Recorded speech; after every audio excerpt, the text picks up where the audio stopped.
Foreigner भरते हैं departure card वगैरह, लेकिन यहाँ पर भाई बांग्लादेशी भी डिपार्चर कार्ड भर रहे हैं। भाई यहाँ पे पैसे मांगे जा रहे हैं भाई, रिश्वत चल रहा है यहाँ पे। अभी इंडिया में भाई टिकट वो सस्ती मिलती है, बांग्लादेश में टिकट थोड़ी महंगी है। कोई भी मतलब जुगाड़ नहीं है कि आप बाहर जा सकते हो, मतलब ट्रेन यहाँ से निकलने के बाद भाई सब कुछ लॉक्ड हो गया। तो भाई वेलकम टू इंडिया। हम लोग इंडिया में इस टाइम पे हमारे पास एक इंडियन ब्लॉगर का व्लॉग है जो कुछ टाइम पहले बांग्लादेश में आए हुए थे और बांग्लादेश से अब वो जाने के लिए बांग्लादेश की एक ट्रेन में बैठे हुए हैं जो कि बांग्लादेश से चलती है इंडिया के लिए। ये व्लॉगर कुछ अर्सा पहले बांग्लादेश आए हुए थे और बांग्लादेश को विजिट करने के बाद अब इनकी वापसी जाने का टाइम है। तो हम देखते हैं कि बांग्लादेश से कौन सी ऐसी ट्रेन चलती है जो कि इंडिया की कोलकाता तक जाती है। बॉर्डर पे क्या सिक्योरिटी है, क्या आपने ट्रेन से उतर के बॉर्डर पे जाके क्रॉस करनी है, क्या होगा, या ट्रेन चेंज होगा, क्या सारी चीजें होगी आज की वीडियो में आपको दिखाएंगे और आपके साथ शेयर करेंगे। अगर आपने बांग्लादेश से इंडिया में एंटर करना है ट्रेन के जरिए तो वहाँ पे आपके लिए क्या प्रोसीजर होगा, कैसे कोई इंडियन या कोई बांग्लादेशी ट्रेन के जरिए बांग्लादेश से इंडिया में एंट्री लेता है। काफी नया एक्सपीरियंस है हमारे लिए, तो आज की वीडियो को देखेंगे फिर आपके साथ बात करते हैं। फॉरेनर भरते हैं डिपार्चर कार्ड वगैरह, लेकिन यहाँ पर भाई बांग्लादेशी भी डिपार्चर कार्ड भर रहे हैं। भाई यहाँ पे पैसे मांगे जा रहे हैं भाई, रिश्वत चल रहा है यहाँ पे। अभी इंडिया में भाई टिकट वो सस्ती मिलती है, बांग्लादेश में टिकट थोड़ी महंगी है। कोई भी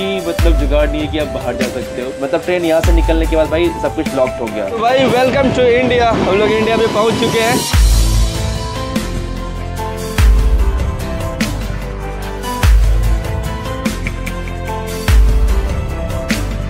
good morning guys and welcome back to the channel. तो कैसे हो आप लोग, एक वापस से नई वीडियो स्वागत करता हूँ भाई। तो भाई मैं फिलहाल निकल चुका हूँ आज अभी इंडिया जाने के लिए, कलकत्ता जाने के लिए। सुबह के 6:30 बज रहे हैं और मैंने टैक्सी में हूँ फिलहाल, मैं उबर में, और मैं जा रहा हूँ ढाका कैंट रेलवे स्टेशन, जहाँ से मुझे ट्रेन मिलेगी कलकत्ता की।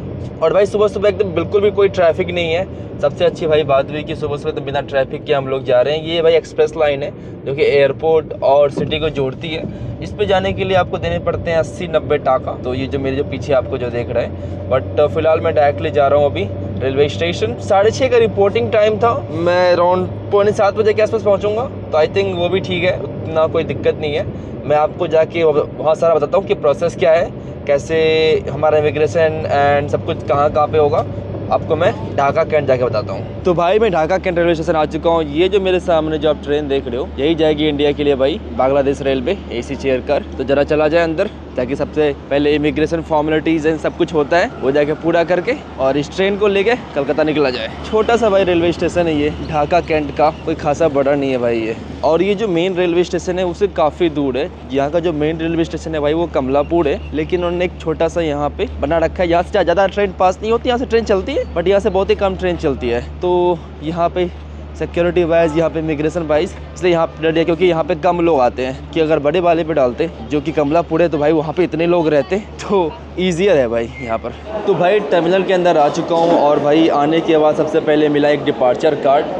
इस डिपार्चर कार्ड को भाई फिल करना है। भाई ये मुझे समझ में बिल्कुल भी नहीं आ रहा कि इनफैक्ट बांग्लादेशी लोग भी डिपार्चर कार्ड क्यों भर रहे हैं, क्योंकि भाई इंडिया में तो ऐसा कोई रिक्वायरमेंट है नहीं कि आपको डिपार्चर कार्ड भरना होता है। जनरली लाइक फॉरेनर भरते हैं डिपार्चर कार्ड वगैरह, लेकिन यहाँ पर भाई बांग्लादेशी भी डिपार्चर कार्ड भर रहे हैं। तो जरा इसको भरा जाए। बेसिकली इसमें नॉर्मल इन्फॉर्मेशन रहती है भाई कि नाम क्या है, सेक्स तुम्हारा क्या है, nationality, passport number, date of departure, flight number, बस वीज़ा नंबर, बेसिक सा डिटेल भाई रहता है इसके अंदर। तो भाई फॉर्म वगैरह भरने के बाद मैं यहाँ से फ़िलहाल जा रहा हूँ इमिग्रेशन की तरफ। यहाँ पर एक्चुअली इमिग्रेशन होता है एंड यहीं पर आपका पासपोर्ट स्टाम्प आउट हो जाता है। यह मैं आपको समझाता हूँ कि क्या क्या तरीका है। Bangladesh custom containment railway station custom house Dhaka, long live Bangladesh India relation. चलो भाई यहाँ पे सिक्योरिटी चेक होगा।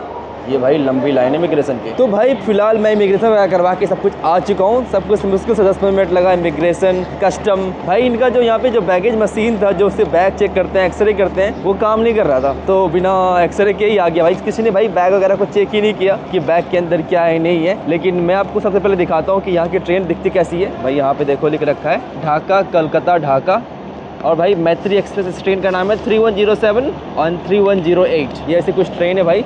जरा मैं आपको आगे चल के दिखाता हूँ कि और कैसे दिखती है। सबसे पहले इसका इंजन, यहाँ पे भाई जो इंजन है वो एक्चुअली बांग्लादेश का इंजन है। और यहाँ पे जो भी लोग काम कर रहे हैं, जैसे कि कैटरिंग सर्विसेज, जितने भी लोग अंदर हैं, टीटी भाई साहब वगैरह, वो सब भी बांग्लादेश के हैं। लेकिन जब ये इंडियन बॉर्डर पहुँचेगी तो उसके बाद वो सब बदल के वो इंडियन जो ऑफिशियल है, इंडिया के जो जवान हैं, BSF के जो जवान है वो सब आ जाएंगे। अभी फ़िलहाल तो बांग्लादेश के जवान रहेंगे इसके ऊपर। सबसे पहले भाई मैं जा रहा हूँ यहाँ पर, बोल रहे हैं वापस जाने के लिए, लेकिन ये है भाई इंजन। तो भाई फिलहाल ट्रेन में आ चुके हैं, लेकिन ये देखो यार शीशा एकदम बिल्कुल गंदा पड़ा है।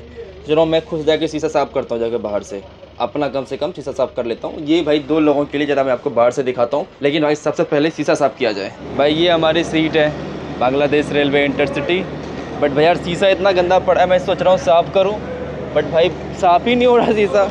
तो भाई ट्रेन के अंदर आके बैठ गया हूँ भाई, शीशा साफ़ कर रहा था, शीशा साफ़ नहीं होने वाला, काफ़ी गंदा पड़ा है। जर्नी कुछ दिखेगी ही नहीं भाई। अभी भाई 1 घंटे है, मैं एक्चुअली 6:45 बजे यहाँ पे पहुँचा था, अराउंड 6:50 के आसपास। लेकिन भाई सब कुछ करते करते यहाँ पे 7:15 7:20 तक में सब कुछ क्लियर हो गया। लेकिन भाई एक बात उन्होंने और, भाई यहाँ पे पैसे मांगे जा रहे हैं भाई, रिश्वत चल रहा है यहाँ पे।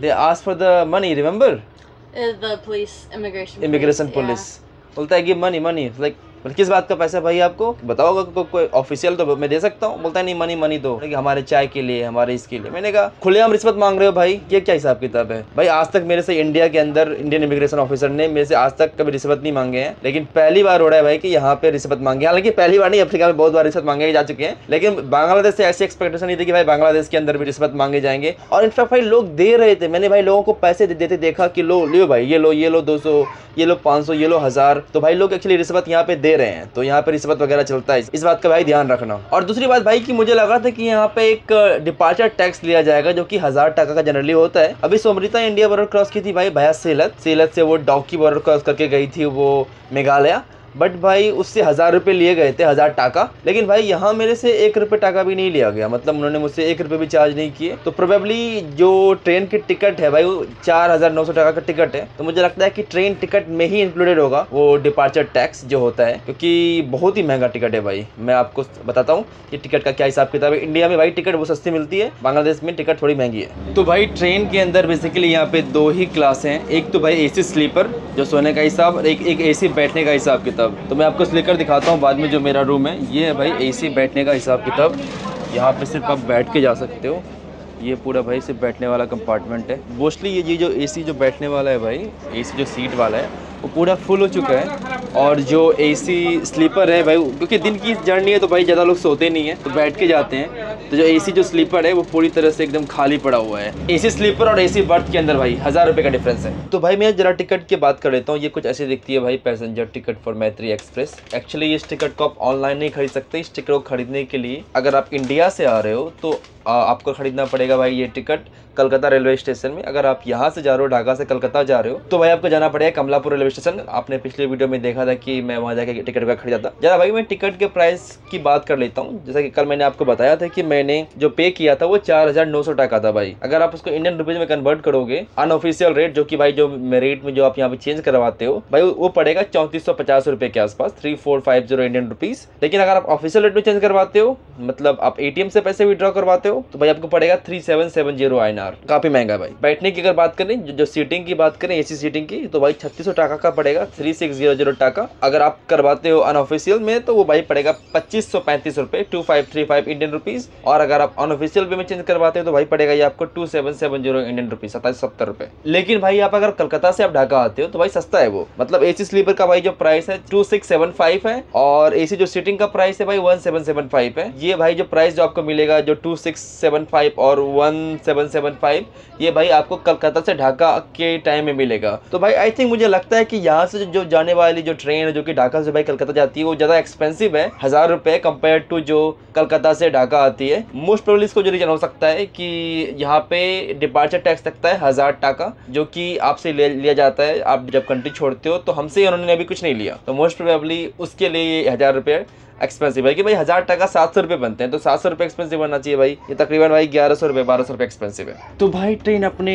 टाइम के अनुसार बिल्कुल निकल चुकी है। 8:15 का भाई टाइम था और ट्रेन 8:15 में ही यहाँ से निकल गई भाई। एवरी जो वॉगन जो बोगी होती है भाई, प्रत्येक बोगी में भाई 2 उन्होंने पुलिस गार्ड दे रखे हैं, पुलिस दे रखे हैं, या तो फिर यहाँ की जो सिक्योरिटी फोर्स होती है वो दे रखे हैं। तो भाई कोई भी मतलब जुगाड़ नहीं है कि आप बाहर जा सकते हो। और इनफैक्ट उन्होंने गेट बंद कर दी है, तो गेट मतलब ट्रेन यहाँ से निकलने के बाद भाई सब कुछ लॉक्ड हो गया। तो बेसिकली क्या है कि आप ऑलरेडी, मैं टेक्निकली अगर बात करूँ तो मैं ऑलरेडी बांग्लादेश से आउट हूँ। जब आप फ्लाइट लेते हो तो क्या होता है कि आपका जो इमिग्रेशन हो जाता है वो मतलब फ्लाइट में जाने से पहले हो जाता है और फिर फ्लाइट तो हवा में रहती है, तो वहाँ से तो आप भागोगे नहीं। लेकिन यहाँ पे टेक्निकली अगर मैं बाहर किसी तरह निकल जाऊँ तो बांग्लादेश वालों को पता भी नहीं चलेगा कि मैं बांग्लादेश के अंदर हूँ, क्योंकि बांग्लादेश से ऑफिशियली तो मैं आउट हो चुका हूँ भाई, मेरे पासपोर्ट पर ऑलरेडी स्टाम्प लग चुका है। तो यहाँ पे ये सिस्टम है, जो ट्रेन है भाई, ट्रेन को पूरी तरह से लॉक कर दिया गया है, तो ट्रेन से आप बाहर नहीं निकल सकते। आप डायरेक्टली बाहर निकलोगे आप कलकत्ता में। भाई इस ट्रेन का कोई स्टॉपेज नहीं है, ये खुलती है ढाका से, रुकती है डायरेक्टली कलकत्ता में, बट दो टेक्निकल स्टॉप है, एक बांग्लादेश के बॉर्डर के पास और एक इंडिया के बॉर्डर के पास। बांग्लादेश साइड का मुझे नाम नहीं पता, लेकिन इंडियन साइड का जो नाम है, जो ट्रेन स्टेशन का नाम है, वो है कि भाई गेदेर ट्रेन स्टेशन। ट्रेन भाई एकदम रफ्तार पकड़ चुकी है एकदम, लेकिन आपको बाहर कुछ दिख भी नहीं रहा होगा क्योंकि इतना धुंधला धुंधला है। मुझे कुछ नहीं दिख रहा भाई अपनी नग्न आँखों से, आपको क्या दिखेगा। और भाई अगर बात करो तो इंटरनेशनल ट्रेन के अलग अलग तरीके होते हैं, जैसे कि भाई एक तो ये हो गया कि आपका यहाँ पे ढाका में सारा इमिग्रेशन हो गया, आपको कलकत्ता में इंडिया का इमिग्रेशन होगा, तो बीच में आपको कोई डिस्टर्ब नहीं करेगा। लेकिन भाई अगर आप रशिया के अंदर ट्रैवल करते हो, जैसे कि रशिया के अंदर कजाकिस्तान आए, तो भाई जब बॉर्डर पे कोई मतलब इमिग्रेशन ऑफिसर अंदर आएंगे और आपके पासपोर्ट में स्टाम्प मारेंगे ट्रेन के अंदर ही। जैसे ये जा रही थी भाई जॉर्जिया से अर्मेनिया, तो इसका क्या होता है कि आपसे सोने से पहले आपसे पासपोर्ट ले लेंगे और आपको ठप्पा मार के दे देंगे, कोई चेक आपका मतलब कोई देखेगा ही नहीं। ये तो सब कुछ इजी हो गया। लेकिन जो मोस्ट कॉमन है भाई, जो कि मैंने इथियोपिया और जिबूटी में भी यूज किया था, कि इथियोपिया में मेरा इमिग्रेशन हो गया एंड फिर जिबूटी में मेरा इमिग्रेशन हुआ, तो जो बॉर्डर क्रॉसिंग होती है वो ट्रेन करती है, आपको वहाँ कुछ नहीं करना होता। लेकिन अलग अलग देश का अलग अलग रूल है भाई। तो भाई शाम के बजे हैं 3:30, मैं आपको कुछ बाहर का फुटेज नहीं दिखा पाया क्योंकि कुछ दिखाने लायक ही नहीं है भाई। क्या देखोगे यहाँ से आप, तो सीधा एकदम बिल्कुल ये गंदा पड़ा हुआ है, आप कुछ देखने बाहर देख ही नहीं सकते हो। मैं खुद नहीं देख पाया क्या बाहर था नहीं था, इसलिए मैं सो गया। और भाई भी सो के उठाऊँ तो हमारी जो ट्रेन है अभी जस्ट बॉर्डर पे पहुंची है, मतलब बांग्लादेश साइड में फिलहाल है। तो बांग्लादेश साइड पहुंचने के बाद क्या हुआ कि भाई जितने भी यहाँ पे जो केटरिंग वाले लोग थे या तो लोको पायलट थे, जो भी सब यहाँ पे उतर जाएंगे और फिर इंडियन वाले यहाँ पे चढ़ेंगे और इंडिया वाले लेके इंडिया को लेके जाएंगे। इसका जो भाई इंजन था वो भी निकल गया, अभी इंजन बांग्लादेश का इंजन निकल गया, इंडियन इंजन लगेगा अभी यहाँ पर। और थोड़ा सा यहाँ पे खुला हुआ है, तो आपको दिखा देता हूँ। ये देखो भाई सारे कैटरिंग वाले थे, SHRC, इसे हमारे IRCTC वाले नहीं होते भाई, ये थे, इसका नाम है SHRC, पता नहीं क्या नाम है, नहीं है। एक स्टॉप है, टेक्निकल स्टॉप है भाई यहाँ पे। और ये देखो फेंसिंग वगैरह सब यहाँ पे आसपास लगी हुई है, पूरा फेंसिंग लगी हुई है। ट्रेन इधर जाएगी और सामने ही भाई एकदम हमारा आ जाएगा प्यारा सा भारत। तो बहुत ही जल्द भाई होने वाला है वेलकम टू इंडिया, बहुत ही जल्द। यहाँ पे 10 मिनट लगेगी ट्रेन, फिर यहाँ से निकलने वाली है, क्योंकि इंजन लगेगा पहले अभी भाई, अभी इंजन खुल गया बांग्लादेश वाला और अभी नया इंजन लगेगा और उसके हम लोग निकल जाएंगे भाई इंडिया की तरफ। तो भाई हम लोग फाइनली निकल चुके हैं इंडिया के लिए और एकदम ट्रेन एकदम पूरी रफ्तार में निकल।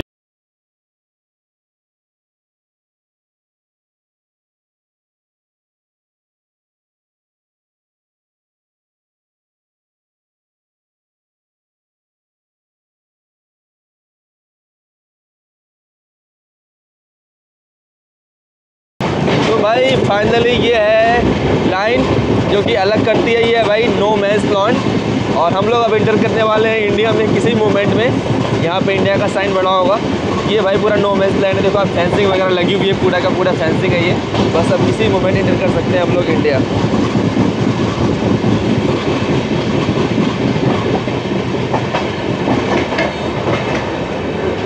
तो भाई वेलकम टू इंडिया, हम लोग इंडिया में पहुंच चुके हैं। कुछ गाड़ियां लगी हुई थी वहाँ पे वेस्ट बंगाल की, तो हम लोग ऑलरेडी इंडिया में एंटर कर चुके हैं। और ये है भाई गेदे का ट्रेन स्टेशन, यहाँ पर भाई हमारे BSF के जवान चढ़ेंगे। ये भाई आ गया इंडियन साइड ऑलरेडी, हम ऑलरेडी इंडिया के अंदर एंटर कर चुके हैं गेदे। और यहाँ पे देखो भाई पुलिस वगैरह यहाँ पर है, जो BSF के जवान हैं।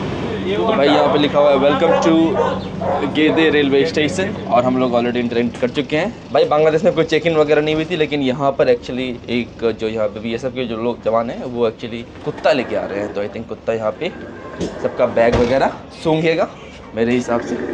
हम लोग तो फिलहाल बैठे हुए हैं, अब तो बैठ के सिर्फ वेट करना पड़ेगा। तो भाई मुझे लगता है कि 2 घंटे की देरी के बाद फाइनली हम लोग कलकत्ता पहुंच चुके हैं। तो भाई हम लोग यहाँ पे, मैं एक्चुअली सो रहा था, मुझे बड़ी ज़ोरों से नींद आ रही थी, तो भाई मैंने तकिया वगैरह, जो मेरा तकिया वगैरह होता है भाई, मैंने लगा के मैं सो गया था। ये ऑलरेडी कलकत्ता पहुंच गया भाई ये सोच के मतलब अजीब सा लगता है कि मैं इंडिया के अंदर ऑलरेडी हूँ। इंडिया का मतलब नेट वगैरह यूज़ कर रहा था, 5G भाई यहाँ पे तगड़ा 5G आ रहा है, एकदम मस्त एकदम यूज़ कर रहा हूँ, कॉल वगैरह किया घर पे। लेकिन अभी तक फिलहाल भाई इंडियन पासपोर्ट पे, मतलब मेरे पासपोर्ट अभी तक इंडियन इमिग्रेशन का स्टाम्प नहीं लगा। तो टेक्निकली मैं इंडिया के अंदर हूँ, मैं बाहर देख पा रहा हूँ, लेकिन मैं इंडिया के अंदर अब तक घुसा नहीं हूँ, क्योंकि इसके अंदर पासपोर्ट पर जब तक स्टाम्प नहीं लगेगा, जब तक कि मेरी ऑफिशियल एंट्री नहीं होगी इंडिया के अंदर, तब तक मैं इंडिया के अंदर नहीं हूँ। तो हम लोग कलकत्ता पहुँचने वाले हैं, कलकत्ता का रेलवे स्टेशन, वहीं पे इमिग्रेशन होगा पहले हमारा। तो आई थिंक 10 बजे पहुँच जाएंगे कलकत्ता। भाई ट्रेन 2 घंटे लेट हो गई यार, मतलब 3, साढ़े 3, 4 बजे का टाइम था, 6 बजने वाले हैं भाई। ट्रेन काफ़ी लेट पहुँची है भाई आज, क्या बताऊँ। तो भाई कलकत्ता आने वाला है, लेकिन आपको जरा मैं अपना रूम दिखाता हूँ कि जो हमारा जो था, एक्चुअली ये इंडिया का फर्स्ट AC भाई है, और ये जो भाई बना हुआ है ये एक्चुअली इंडिया के अंदर ही बना हुआ है। तो जरा मैं आपको दिखाता हूँ कि ये भाई एक नीचे वाला पार्ट है, अच्छा खासा बड़ा, रियली बिग बेड भाई। अगर आप बात करें तो अच्छा खासा एक बड़ा है, और ये एक्चुअली बैठने का भी है। तो एक रूम में 2 लोगों इन्होंने दिया था, मैं और सेल्फ इसी रूम में रह रहे थे। रूम मतलब ये तो भाई रूम तो था नहीं, मतलब हाँ ये डोर था जो कि भाई फुल कितना था और लग जाता था भाई। लेकिन इंडिया आने के बाद उन्होंने बोला कि इस गेट को मत लगाना, बांग्लादेश में आप इस गेट को लगा सकते थे, लेकिन इंडिया आने का कहा कि सिंस अभी आप लोग इंडिया के अंदर एंटर नहीं हुए पूरी तरह से, तो हमें आपके ऊपर रखनी होगी निगरानी, तो आप गेट बंद नहीं कर सकते। हमने गेट बंद नहीं किया भाई। और दूसरी बात, एक ऊपर वाला सीट था, सेल्वी ऊपर सो रही थी, मैं भाई सो रहा था नीचे। और भाई ये सब अच्छी बात है कि यहाँ पे स्टेप्स अच्छा था, अच्छा स्टेप्स बना हुआ था एकदम। और how is this comfortable? Yeah, I mean, it's one of the few trains I've been on that doesn't offer sheets, but other than that, it's comfortable, it's wide. Yeah. You're not gonna hit your head on the ceiling. और भाई हाँ, ये लोग आपको ना कंबल या तकिया या तो फिर बेडशीट वगैरह कुछ नहीं देंगे, क्योंकि ये दिन की ट्रेन है। तो बांग्लादेश में कुछ ऐसा रूल है कि अगर आप दिन को ट्रेन लेते हो तो वहाँ पे आपको कंबल वगैरह नहीं मिलता है। इसको कहते हैं भाई AC बर्थ।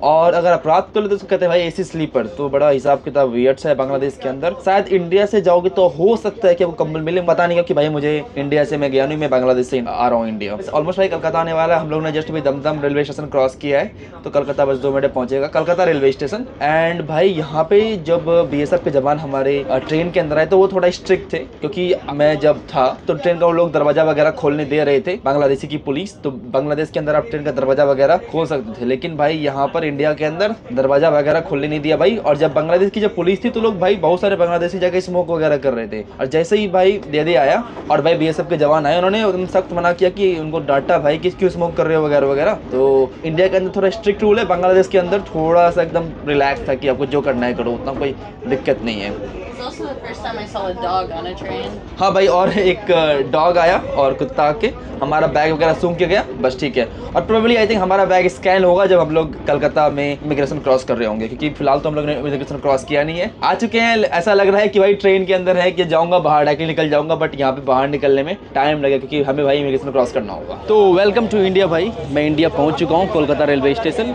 इमिग्रेशन में उतना खासा लंबा टाइम नहीं लगा, काफ़ी जल्दी सब कुछ ये हो गई, थोड़ा अंधेरा है यहाँ पे। और भाई मैंने जस्ट अभी उबर बुक की है, क्योंकि मुझे अभी निकलना है हावड़ा का रेलवे स्टेशन। अभी भाई 6:30 बज रहे हैं और मेरी 8 बजे की ट्रेन है पटना की, तो मुझे जल्दी से निकलना पड़ेगा। अभी कलकत्ता का ये रेलवे स्टेशन है भाई, मैं यहाँ पहले आ चुका हूँ, आपको मैं सारी स्टोरी जल्दी बताता हूँ। उबर चल के या जहाँ भी मुझे टाइम मिले, या तो फिर हावड़ा रेलवे स्टेशन पर ट्रेन लेने से पहले, क्योंकि सबसे भाई इंपॉर्टेंट काम है ट्रेन लेना। भाई कैंसिल कर दिया बंदे ने यार, समझ नहीं आ रहा क्या चक्कर है भाई। चलो मैं ओला ट्राई करता हूँ भाई, यहाँ पे कैंसिल कर देते बिना मतलब के, कम से कम बोल दो नहीं।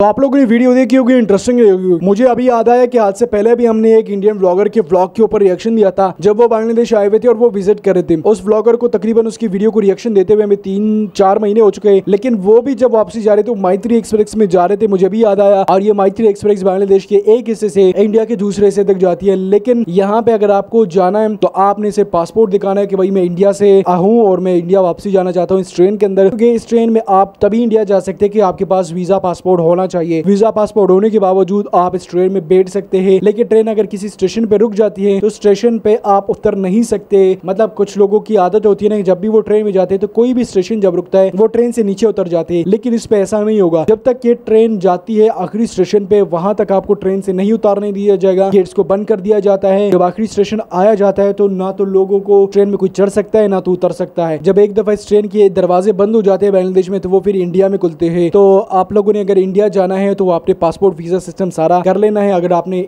बांग्लादेश आके विजिट किया, वापसी अपने मुल्क जा रहे हो, तो फिर तो आपके लिए कोई मुश्किल नहीं है, फिर तो आप जो है वो बस पासपोर्ट लेके वहीं पे चले जा सकते हो। लेकिन बात यहाँ पे ये है कि ये एक्सपीरियंस थोड़ा सा डिफरेंट है। हालांकि ऐसा पाकिस्तान के बीच में भी था, लेकिन पाकिस्तान और इंडिया के बॉर्डर पे अब जो है वो चीजें नहीं है जो पहले थी। पहले पाकिस्तान के वाघा बॉर्डर वाली साइड से एक मूना बाऊ से ये 2 बॉर्डर थे जहां से ट्रेनें चला करती थी और काफी बड़ा एक अच्छा एक्सपीरियंस हुआ करता था जब भी आप लोग आया जा करते थे। लेकिन पाकिस्तान इंडिया के बीच में ताल्लुकात काफी खराब है, जिसकी वजह से कोई भी ट्रेन अब नहीं जाती। हालांकि इस टाइम पे अगर हम पाकिस्तान से बात करें तो इस टाइम पे पाकिस्तान से दूसरे किसी भी मुल्क में ट्रेन नहीं जाती सिवाय आई थिंक ईरान, क्योंकि ईरान, पाकिस्तान और तुर्की का एक ट्रेन सिस्टम है जो कि चलता है, शायद वही इंटरनेशनली चल रही है, इसके अलावा कोई भी इंटरनेशनल नहीं चल रही। लेकिन मुझे ये एक्सपीरियंस काफी अच्छा देखने को मिला कि भाई कैसे आप लोग बांग्लादेश से इंडिया जा सकते हो ट्रेन में। अच्छा, यहाँ पे ये बात करें कि भाई यहाँ पे रिश्वत भी चल रही है। अगर आपको टिकट चाहिए और अगर आपने पहले से रिजर्वेशन नहीं की और आप अचानक से टिकट ले रहे हो तो यहाँ पे करप्शन होती है। यहाँ पे मतलब रिश्वत लेके आपको टिकट दे दिया जाएगा, ये चीज भी यहाँ पे हो रही है। तो मुझे